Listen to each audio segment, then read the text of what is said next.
Good evening सभी को। कल हमने पढ़ा था स्वपोषी किसे कहते हैं। आज हम लोग पढ़ेंगे विषम पोषी पोषण। ठीक है, यानी कि क्या है विषम पोषी, जो कि हम शॉर्ट में बता चुके हैं कल कि विषम पोषी किसे कहते हैं, कौन आते हैं विषम पोषी के अंदर।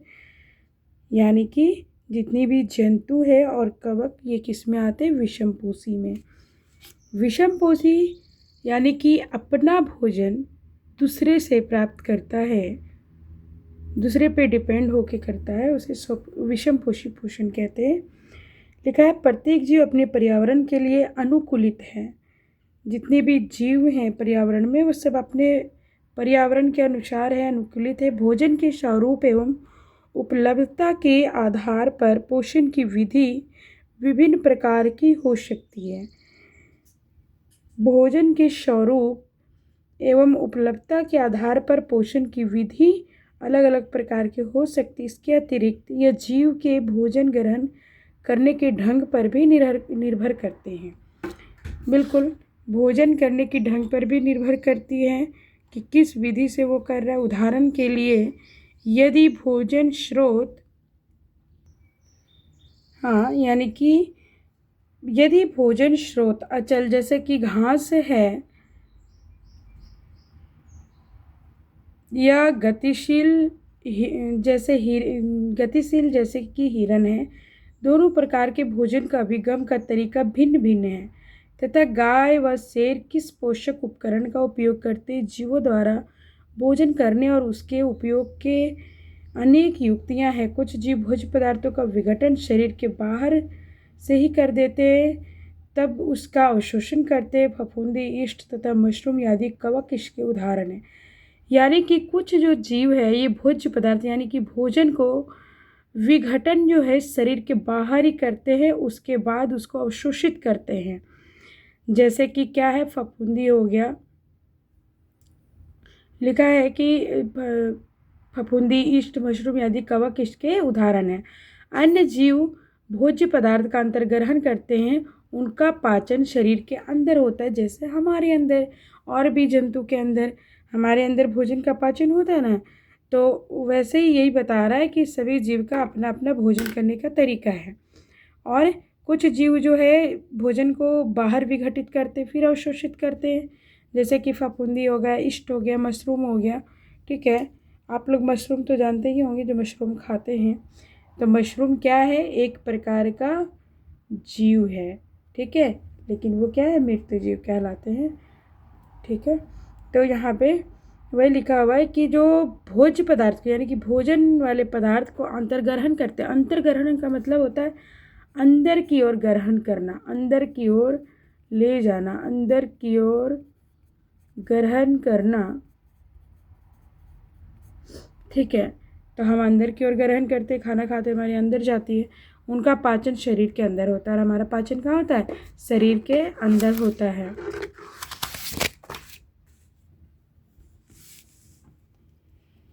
लिखा है कि जीव द्वारा किस भोजन का अंतर्ग्रहण किया जाए तथा उसके पाचन की विधि उसके शरीर की अभिकल्पना तथा कार्यशैली पर निर्भर करती है। जीव द्वारा किस भोजन का अंतर्ग्रहण किया जाए, उसके पाचन विधि उसके शरीर की अभिकल्पना यानी कि उसकी बनावट और कार्यशैली पर भी निर्भर करता है। कि ऐसा नहीं है कि अब हम तो शेर वाले खाना हम तो नहीं खा सकते हैं। ठीक है, या शेर जो है घास तो नहीं खा सकता, उसकी अपनी शरीर की अभिकल्पना के अनुसार वो अपना भोजन करता है। ठीक है, अमीबा किसी जीव को खाता है, लेकिन इतने सूक्ष्म जीव को खाता है, वो थोड़े ना भेड़ बकरी को खा सकता है। ठीक है, लिखा है कि घास, फल, कीट, मछली या मृत खरगोश खाने वाले जंतुओं के अंतर के बारे में आप क्या सोचते हैं। घास, फल, कीट, मछली या मृत खरगोश खाने वाले जंतुओं के बारे में आप क्या सोचते हैं, क्वेश्चन मार्क। कुछ अन्य जीव, पौधे और जंतुओं को बिना मारे उनसे पोषण प्राप्त करते हैं। ठीक है, बहुत सारे ऐसे भी जो जीव है वो क्या है, बिना मारे।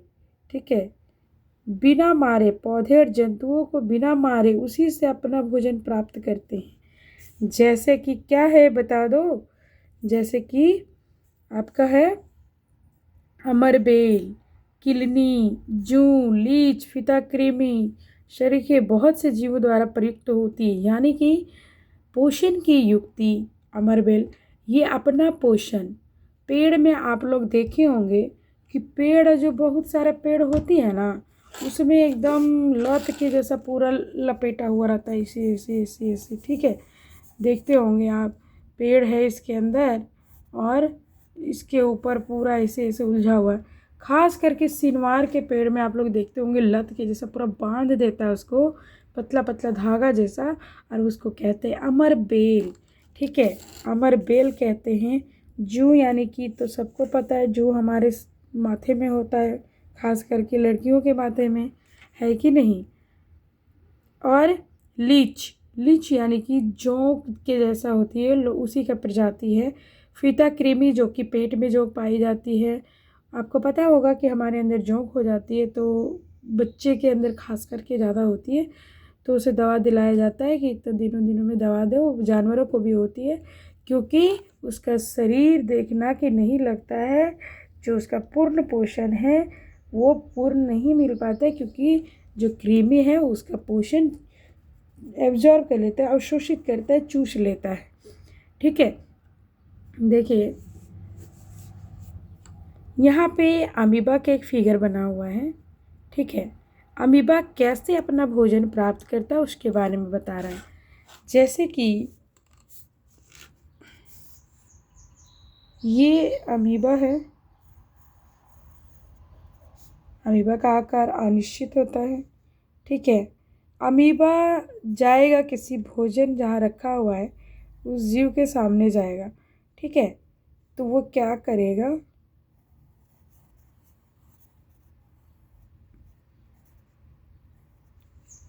ऐसे आकार में वो खाद्य रिक्तिका बनाते जाएगा, ठीक है। ये देखिए, ये ऐसे माउथ के जैसा बना लिया, ऐसे ऐसे बनाया ताकि ऐसे उसको कैप्चर कर ले।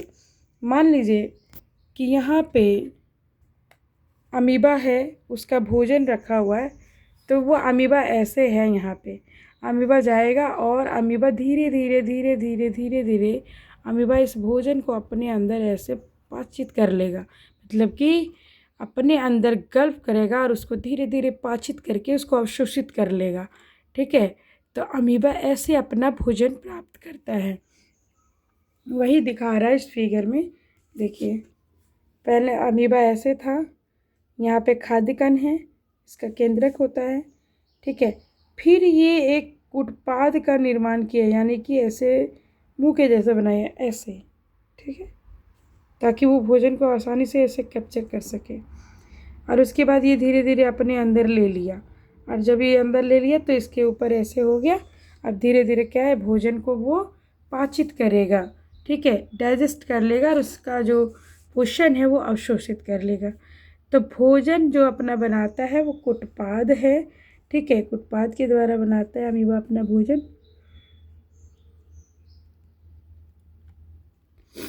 लिखा हुआ है जीव अपना पोषण कैसे करते, क्वेश्चन मार्क्स। जीव अपना पोषण कैसे करते हैं, क्योंकि भोजन उसके अंतर्ग्रहण की विधि, भोजन और उनके अंतर्ग्रहण की विधि भिन्न है, यानी कि अलग अलग है सबका भोजन और अंतर्ग्रहण करने की।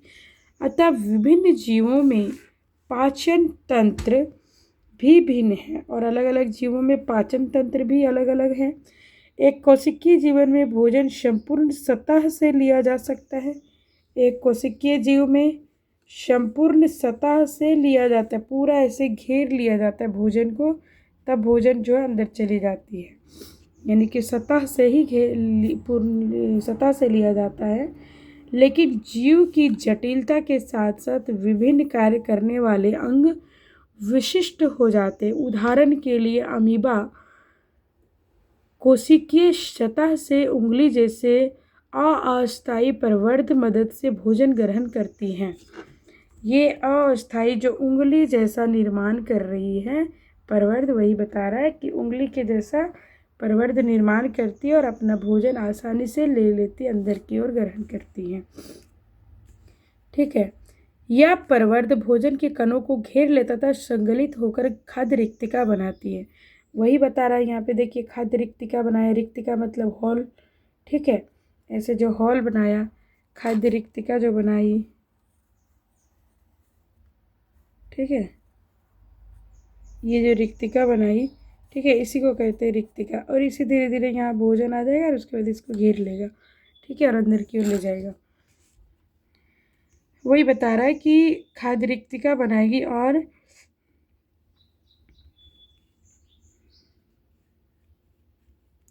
जटिल पदार्थों को विघटन सरल पदार्थों में किया जाता है, और जटिल पदार्थों को जो तोड़ करके विघटन करके पाचित करके सरल पदार्थों में किया जाता है, और वह कोशिका द्रव में विसरित हो जाते हैं। और क्या हो जाते हैं? कोशिका द्रव में विसरित हो जाते हैं, यानी कि कोशिका द्रव में ही पहुंच जाता है सारा पोषण, ठीक है। बचा हुआ अपच पदार्थ कोशिका की सतह की ओर गति करता है, और बचा हुआ अपच पदार्थ जो कोशिका की सतह की ओर गति करता तथा शरीर से बाहर निष्कासित किया जाता है। यानी कि और जो बचा हुआ पदार्थ है, वेस्ट प्रोडक्ट है, अपच पदार्थ, वो कोशिका की सतह से बाहर कर दिया जाता है, निष्कासित किया जाता है। पैरामीशियम भी एक कोशिकीय जीव है। पैरामीशियम भी जो है एक कोशिकीय जीव है। इसकी कोशिका का एक निश्चित आकार होता है तथा भोजन एक विशिष्ट स्थान से ही ग्रहण किया जाता है। भोजन इस स्थान तक पश्चाप की गति द्वारा पहुंचता है, जो कोशिका की पूरी सतह को ढक लेते हैं। अब यहाँ पे बात आया है पैरामीशियम का, ठीक है। अब पैरामीशियम सूक्ष्म जीव है, क्योंकि एक कोशिकीय जीव है, तो आप लोगों ने भी नहीं देखा होगा, ठीक है। उसका जो चित्र होता है वो थोड़ा चप्पल के जैसा होता है,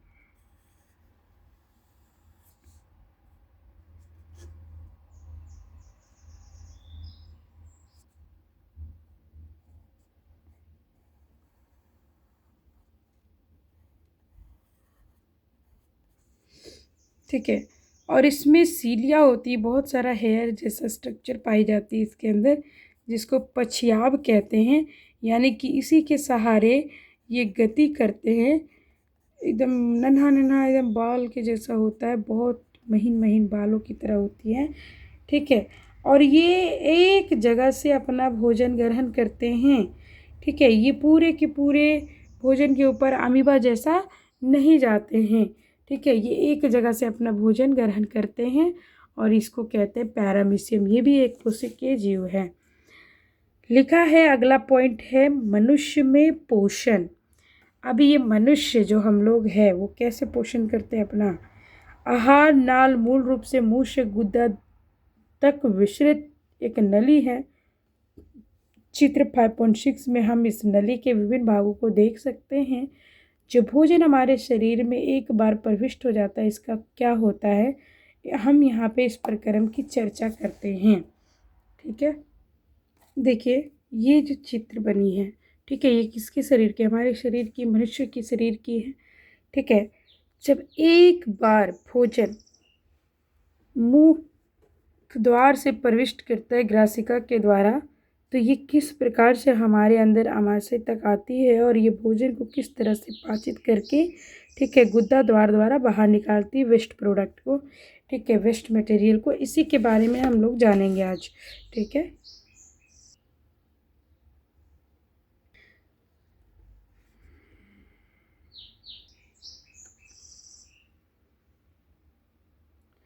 लिखा हुआ है कि हम तरह तरह के भोजन खाते हैं, जिन्हें उसी भोजन नली से गुजरना होता है। बिल्कुल, हम अनेकों तरह के भोजन खाते हैं, रंग बिरंगे भोजन, और उसे उसी नली से गुजरना होता है। प्राकृतिक रूप से भोजन को एक प्रक्रम से गुजरना होता है, और प्राकृतिक रूप से भोजन को जो है एक प्रक्रम यानी कि एक प्रोसेस से गुजरना होता है, एक प्रक्रिया से, जिससे वे उसी प्रकार के छोटे छोटे कणों में बदल जाता है।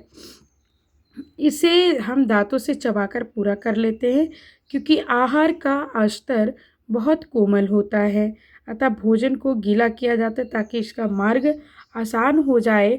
जब हम अपनी पसंद का कोई पदार्थ खाते तो हमारे मुंह में पानी आ जाता है। यह वास्तव में केवल जल नहीं, ये लाला ग्रंथि से निकलने वाला एक एक रस है, जिसे लाला रस या लार कहते हैं, ठीक है। यानी कि ये जो बता रहा है यहाँ पे कि मान लीजिए कि लड़कियों का खास करके एक आदत है गुपचुप खाने की, ठीक है। लड़कियां गुपचुप का नाम सुनते या इमली का नाम सुनते या अचार का नाम सुनते मुंह में पानी आ जाता है। ठीक है। आखिर क्यों? या बहुत सारे व्यक्ति का भी आता है, ऐसा नहीं कि सिर्फ लड़कियों के। तो क्योंकि ये जो लार है वो एक पानी नहीं, वो क्या है, वो हमारा लाला ग्रंथि से निकलती है और एक वो लाला रस है जिसे लार कहते हैं।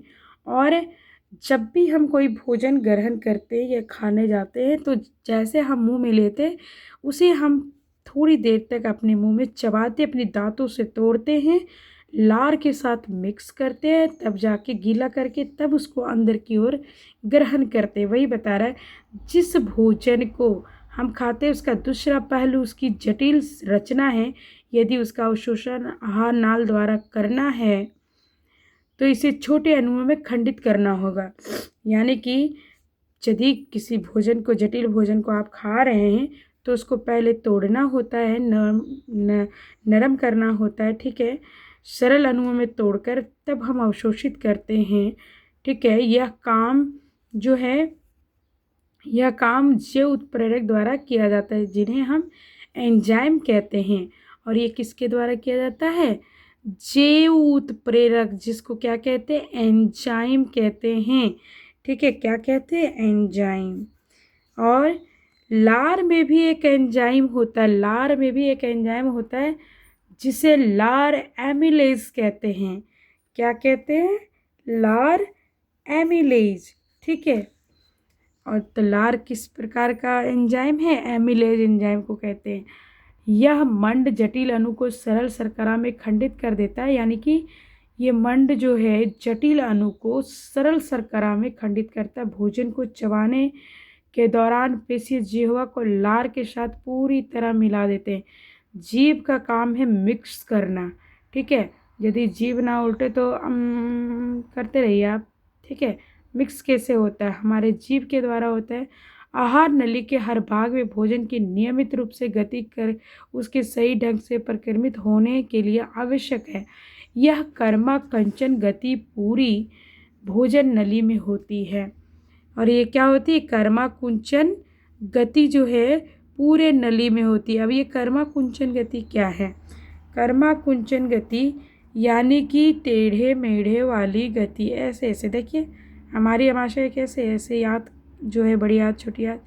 ठीक है। तो थोड़ा तो मुड़ा हुआ, बहुत मुड़ा हुआ है ये। और ये कैसे है? कर्मा कुंचन गति। यहाँ से हम ऐसे किए, थोड़ा अंदर आए, फिर ऐसे किए, फिर अंदर आए, फिर ऐसे किए, फिर अंदर आए। यानी कि ऐसे कर कर के, ऐसे कर कर के, ठीक है, ऐसे कर कर के भोजन की गति करना, इसको कर्मा कुंचन गति कहते हैं। ऐसा नहीं कि यहाँ खाया डायरेक्ट ऐसे करके हमारे आमाशय में आ गए, नहीं। ऐसे रुक रुक के जो गति करता है स्लो स्लो, उसको कर्मा कुंचन गति कहते हैं। और हमारा भोजन जो है वो कैसे जाती? कर्मा कुंचन गति के द्वारा जाती है।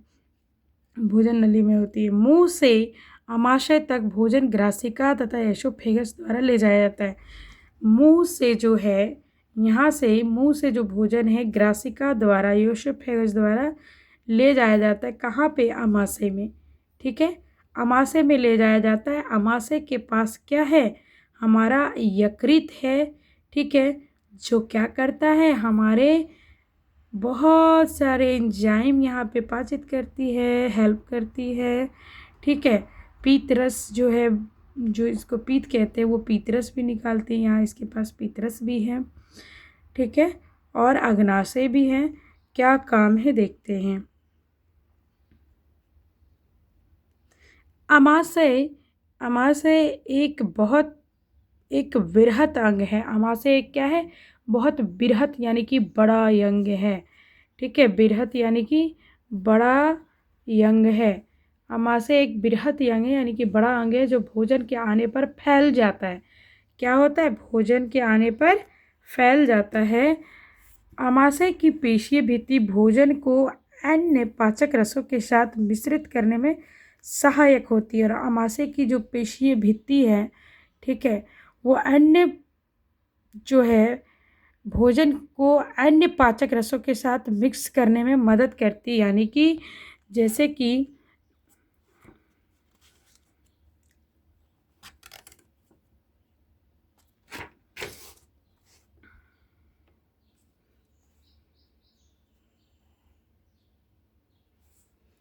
ये हमारा आमाशय है।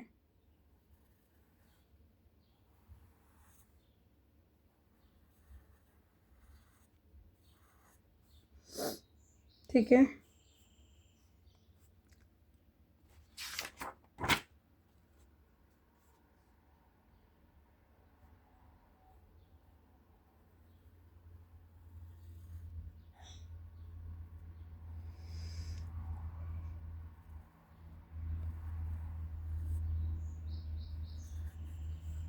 ठीक है, ये हमारा आमाशय है।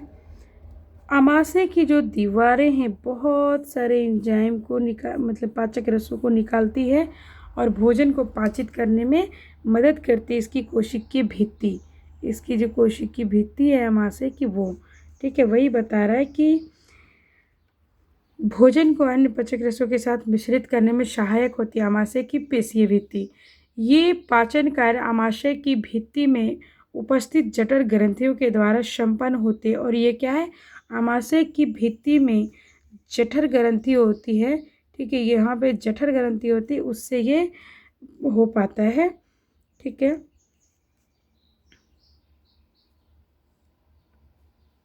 ये हाइड्रोक्लोरिक अम्ल एक प्रोटीन पाचक एंजाइम पेप्सिन तथा सेलेस्मा का श्रवण करता है। ये 3 चीज़ों का श्रवण करता है जिसका नाम है हाइड्रोक्लोरिक अम्ल, एक प्रोटीन पाचक एंजाइम पेप्सिन और सेलेस्मा, यानी कि ये HCl, ठीक है, प्रोटीन पाचक एंजाइम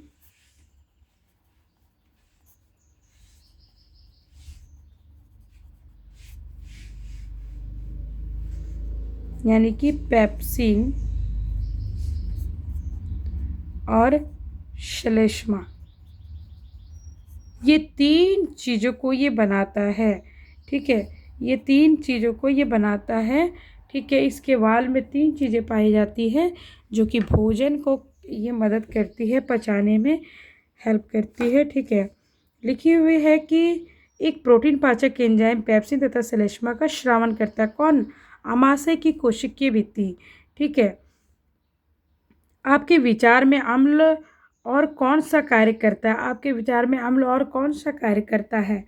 सामान्य परिस्थितियों में श्लेष्मा आमाशय के आंतरिक स्तर के अम्ल से रक्षा करता है। अब देखिए, आप लोग को पता होगा कि अम्ल का जो गुण होता है वो क्या होती है, अम्लीय प्रवृत्ति होती है। तो आमाशय जो है, हमारा आमाशय की जो दीवारें हैं, ठीक है, उसको, आमाशय की दीवारों को जो बचाता है, देखिए ये है आमाशय का एक चित्र बनाया है हमने।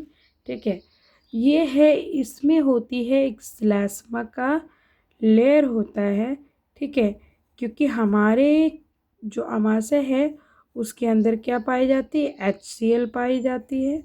तो HCl यानी कि अम्ल से सुरक्षा करना, कोशिका का काम, मतलब कोशिकीय भित्ति का दीवारों को प्रोटेक्ट करना है, बचाना है, तो उसके लिए एक श्लेष्मा का लेयर बनाता है।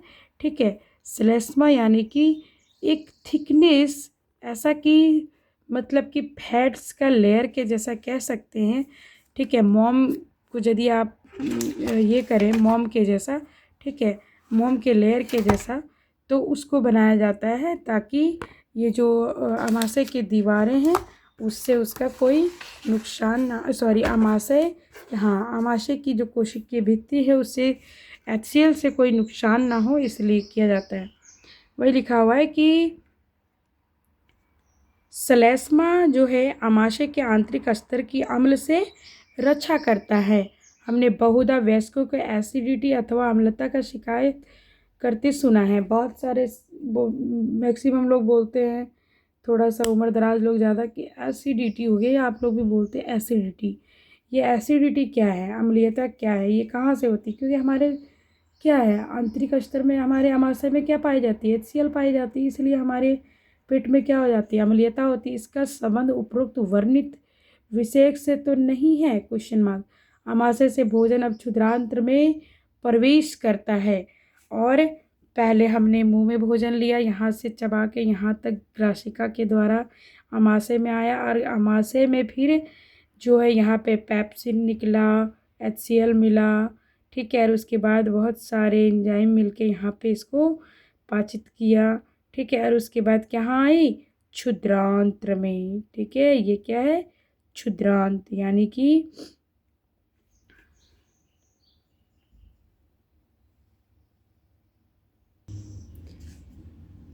हाँ, क्षुद्रांत कहने का मतलब होता है कि छोटी आंत। ठीक है, क्षुद्रांत देखिए। हाँ, तो ये कहाँ पे प्रवेश करता है, आमाशय के बाद ये क्षुद्रांत में जाके प्रवेश करता है। ठीक है, आमाशय से भोजन अब क्षुद्रांत में प्रवेश करता है, या अवरोधिनी पेशी द्वारा नियंत्रित होता है। क्षुद्रांत आहार नाल का सबसे लंबा भाग है, और जो क्षुद्रांत है वो आहार नाल का, यानी कि आहार के नलियों का सबसे लंबा भाग है। अत्यधिक कुंडलित होने के कारण यह शनहत स्थान में अवस्थित होती है। ये ज़्यादा कुंडलित यानी कि मुड़ा हुआ, ठीक है, ये ऐसे ऐसे ऐसे ऐसे मुड़ा हुआ है, इसलिए ये लग रहा है कि वो छोटा सा है। ये एक निश्चित स्थान में होती है, इसलिए ये इतना मुड़ा होता है। ठीक है, आपने भी देखा होगा, जो बकरी गोट वगैरह जो खाते हैं वो तो देखे होंगे। ठीक है, कि उसके जो आते ऐसे कुंडलित होते हैं, और जब उसको ये बहुत सारे लोग खाते भी इसे, तो उसको जब आप देखते होंगे तो कितना लंबा हो जाता है। ठीक है, तो सबसे लंबा भाग है क्षुद्रांत आहार नाल का। अत्यधिक कुंडलित होने यानी कि मुड़ा होने के कारण यह सनहत स्थान में अवस्थित होते हैं। सनहत मतलब एक निश्चित स्थान पर, यहाँ पे ये फिक्स है। ठीक है, नहीं तो इधर उधर हो जाएगा पूरे शरीर में। लिखा है विभिन्न जंतुओं में क्षुद्रांत की लंबाई उनके भोजन के प्रकार के अनुसार अलग अलग होती है, और अलग अलग जंतुओं में है उसके जो है क्षुद्रांत की लंबाई उसके भोजन के अनुसार होती है। घास खाने वाले शाकाहारी सेल्यूलोज पचाने के लिए लंबी क्षुद्रांत की आवश्यकता है। ठीक है, सेल्यूलोज। ठीक है, घास खाने वाले शाकाहारी, ठीक है, घास खाने वाले जैसे कि हिरन हो गया। ठीक है, तो वो हिरन तो सिर्फ घास खाती है, यानी कि हरे पेड़ पत्ते को खाती है, पौधे को खाती है, तो उसकी जो क्षुद्रांत है वो लंबी है, शेर से ज़्यादा लंबी है, क्योंकि शेर क्या है, मांसाहारी, सिर्फ मांस को खाता है, तो उसकी जो क्षुद्रांत है उससे छोटी होगी। मतलब हिरन का जो है लंबा होगा, क्योंकि उसको पचाने के लिए, घास को पचाने के लिए, सेल्यूलोज पचाने के लिए लंबी क्षुद्रांत की आवश्यकता है। मांस का पाचन सरल है, और मांस का पाचन क्या है, सरल। अतः बाघ जैसे मांसाहारी की क्षुद्रांत्र क्या होती है, छोटी होती है। यही बता रहे हैं हम कि जो मांस खाने वाले जीव है उसकी क्षुद्रांत क्या होगी, छोटी होगी। ठीक है, लिखा हुआ है क्षुद्रांत्र। क्षुद्रांत्र कार्बोहाइड्रेट, प्रोटीन तथा वसा के पूर्ण पाचन का स्थल है। क्षुद्रांत क्या करता है, कार्बोहाइड्रेट, प्रोटीन तथा वसा का पूर्ण रूप से पाचन करता है वहाँ पे, यानी कि वो ऐसा स्टॉपेज है यहाँ। ठीक है, भोजन को जो है यहाँ से आमाशय आने के बाद, आमाशय में जो होता है कार्य, उसके बाद ये जाता है क्षुद्रांत्र में, और यहाँ पे जो है बहुत ज़्यादा काम चलती है, बहुत सारे काम चलती है। ठीक है, और क्या करती है ये काम, ये कार्बोहाइड्रेट, प्रोटीन और वसा का पाचन स्थल है। इस कार्य के लिए यह यकृत तथा अग्नाशय का श्रावण प्राप्त करता है, और ये क्या करता है, अकृत और अकृत और अग्नाशय का श्रावण प्राप्त कर। अब ये अकृत और अग्नाशय क्या है, आप देख रहे होंगे कि ये अकृत है। ठीक है, यकृत जिसको आप लोग कलेजी कहते हैं। ठीक है, और ठीक है, जिसको कलेजी कहते हैं उसको, यकृत को ही कलेजी कहा जाता है। ये यकृत है, और यहाँ पे देखिए छोटा सा भाग है जिसको अग्नाशय कहते हैं। ठीक है, अग्नाशय कहते हैं। यकृत बहुत सारे एंजाइम या फिर पाचक रस भी निकालता है, और अग्नाशय भी निकालता है। अग्नाशय में एक खास जो पाई जाती है जिसको कहते हैं इंसुलिन, ये अग्नाशय में पाई जाती है। ठीक है, जो कि कार्बोहाइड्रेट को कंट्रोल करता है, और कार्बोहाइड्रेट को क्या करता है, कंट्रोल करता है। लिखा हुआ है कि यकृत तथा अग्नाशय से श्रावण प्राप्त होती आमाशय से आने वाला भोजन अम्लीय और अग्नाशय की एंजाइमों की क्रिया के लिए उसे क्षारीय बनाया जाता है। यकृत से स्रावित पीतरस इस कार्य को करता है, और क्या करता है, यकृत से स्रावित जो पीतरस है, ठीक है, पीतरस आप लोग जानते होंगे, देखे होंगे, जो चिकन विकन में एक छोटा सा थैली होता है, ग्रीन कलर का होता है, ठीक है। वो यदि गलती से वो फूट जाए, पीतरस, पीत जिसको कहते हैं, तो वो क्या हो जाता है, तिक्ता लगता है, ठीक है। वो पीतरस हमारे अंदर भी पाई जाती है, पीतरस। तो यकृत से स्रावित पीतरस इस कार्य को करता है, कार्य वसा पर क्रिया करने के अतिरिक्त है।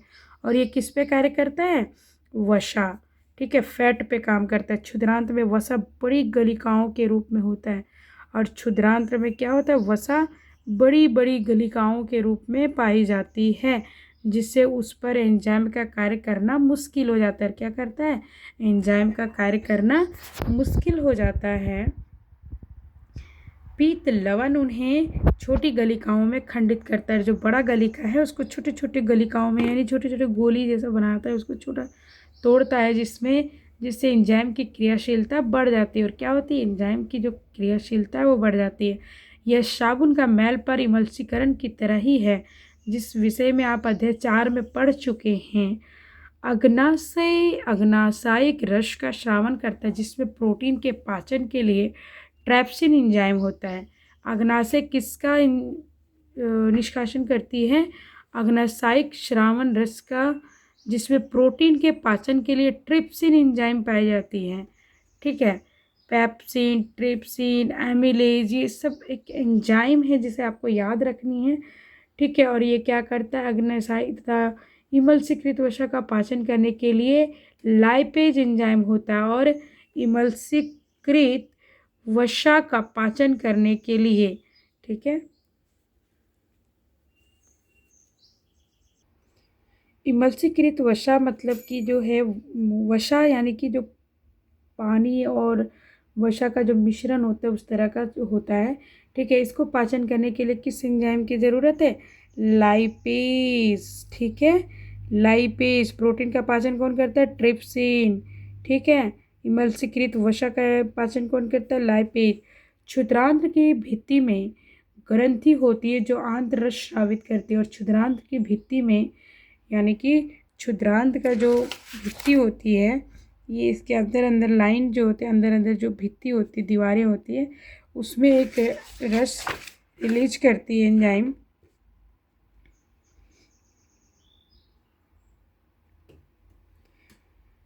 हाँ, क्षुद्रांत्र की भित्ति में ग्रंथि होती है, यानी कि एक थैली होती है जो आंत्र रस स्रावित करती है, यानी कि अंदर की आंत्र रस, अंदर की ओर एक रस स्रावित करती है। उसमें उपस्थित एंजाइम अंत में प्रोटीन को अमीनो अम्ल, जटिल कार्बोहाइड्रेट को ग्लूकोज तथा वसा को वसा अम्ल तथा ग्लिसरॉल में परिवर्तित करता है। यानी कि उसका क्या काम है, जो आंत्र रस निकलती है हमारे क्षुद्रांत्र की भित्ति से, वो क्या करता है, प्रोटीन को अमीनो अम्ल में तोड़ता है, जटिल कार्बोहाइड्रेट को ग्लूकोज में तोड़ता है, ठीक है, और वसा को वसा अम्ल में तथा ग्लिसरॉल में परिवर्तित कर देता है। पाचित भोजन को आंत्र की भित्ति अवशोषित कर लेती है, और पाचित भोजन को क्या करती है, आंत्र की जो भित्ति है, दीवारें हैं, कोशिका की भित्ति, वो अवशोषित करती, खींच लेती है। क्षुद्रांत्र की आंतरिक स्तर पर अनेक उंगली जैसे प्रवर्ध होते हैं, ठीक है, और अनेक उंगली जैसे प्रवर्ध होते हैं, ऐसे ऐसे प्रवर्ध निकले होते हैं अवशोषित करने के लिए, जिन्हें क्या कहते हैं, दीर्घरोम कहते हैं। ये अवशोषण का सतही क्षेत्रफल बढ़ा देते हैं। दीर्घरोम में रुधिर वाहिकाओं की बहुतायत होती है। दीर्घरोम में क्या होती है, रुधिर वाहिकाएं, यानी कि रुधिर की बहुत वाहिकाएं होती है, आना जाना बहुतायत, जो भोजन को अवशोषित करके शरीर की प्रत्येक कोशिका तक पहुंचाते हैं। और भोजन से जो प्राप्त होता है पोषक, उसको शरीर के विभिन्न कोशिकाओं तक पहुंचाता है, ठीक है। यह इसका उपयोग ऊर्जा प्राप्त करने, नए ऊतकों के निर्माण और पुराने ऊतकों की मरम्मत में होता है। और इसका क्या काम है, इस उपयोग ऊर्जा प्राप्त करने के लिए क्या करते हैं, नए ऊतकों का निर्माण करते, पुराने ऊतकों की मरम्मत करते हैं और ऊर्जा प्राप्त करते हैं। तो आपको ये समझ में आ गया होगा कि हमारे शरीर को ऊर्जा कहाँ से मिलती है, हमारी कोशिकाओं को बिना पचा भोजन बृहत आंत्र में भेज दिया जाता है, जहाँ दीर्घ रोम इस पदार्थ में जल का अवशोषण कर लेते हैं। इनका पदार्थ गुदा द्वार शरीर के बाहर कर दिया जाता है, जो वर्ज्य पदार्थ यानी कि बहिक्षेपण गुदा अवरोधनी द्वारा नियंत्रित किया जाता है। और जो बच जाता है वो बृहतांत्र में भेज दिया जाता है। ये क्षुद्रांत्र से फिर बृहतांत्र में यानी कि बड़ी आंत में, छोटी आंत में इतने सारे प्रोसेस होती है, और जो बच जाता है उसको बड़ी आंत में भेज दिया जाता है। और बड़ी आंत क्या करती है, ये क्या करती है, जो जल होता है उसमें उसको अवशोषित कर लेती है, और उसके बाद जो वेस्ट प्रोडक्ट है, ठीक है, अपशिष्ट पदार्थ है, वो गुदा द्वार के पास भेज दिया जाता है, और वो वहाँ पे जाके जमा हो जाता है, जो कि हम लोग सुबह सुबह जाके क्या करते हैं, उसको वेस्ट करते हैं। वही लिखा है कि अन्य पदार्थ गुदा द्वार शरीर के बाहर कर दिया जाता है। इस वर्ज्य पदार्थ को बहिक्षेपण गुदा अवरोधनी द्वारा नियंत्रित किया जाता है। कौन नियंत्रित करता है इसको, गुदा अवरोधनी, ठीक है, इसको नियंत्रित करता है। क्या हम लोग दिन रात बाथरूम में थोड़े बैठे रहते हैं, तो यहाँ पे गुदा अवरोधनी है जो कि नियंत्रित करती हमारे बाथरूम में, यानी कि पोटी हमें लगती है उसको कंट्रोल करती वेस्ट प्रोडक्ट निकालने का, ठीक है। तो ये है आपका पाचन तंत्र। तो आज का ये टॉपिक समाप्त हुआ, और आप लोग से अनुरोध कर रही हूँ कि आप लोग जो है इस फिगर को खुद से बनाने की कोशिश करें, क्योंकि ये 5 नंबर में आती है, ठीक है। तो इसे आप लोग ड्रॉ करें, खुद से प्रयास करें, और ग्रुप में हमें बना के सारे लोग भेजेंगे, ठीक है। मानव पाचन तंत्र का फिगर बना के आप लोग भेजेंगे, और क्वेश्चन आंसर भी भेजेंगे ग्रुप में, ठीक है। ये देखिए, ये क्वेश्चन आंसर भी भेजेंगे। और एक छोटा सा पॉइंट है, यहाँ पे देखते हैं क्या लिखा हुआ है। ये लिखा हुआ है दंत क्षरण यानी कि दंत क्षय इनेमल तथा डेंटिन के शनि मृत्युकरण के कारण होता है। इसका प्रारंभ जब जीवाणु शर्करा पर क्रिया करके अम्ल बनाते हैं, इनेमल मृदु या विखंडीकृत हो जाता है। इनके अनेक जीवाणु कोशिका खाद्य कणों के साथ मिलकर दांतों पर चिपक जाते हैं, दंत प्लांक बनाते हैं। प्लांक दांत को ढक लेता है, इससे लार अम्ल को उदासीन करने के लिए दंत शतक तक नहीं पहुंच पाती है। इससे पहले कि जीवाणु अम्ल पैदा करे, भोजनोपरांत दांतों में ब्रश करने से प्लांक हट सकता है।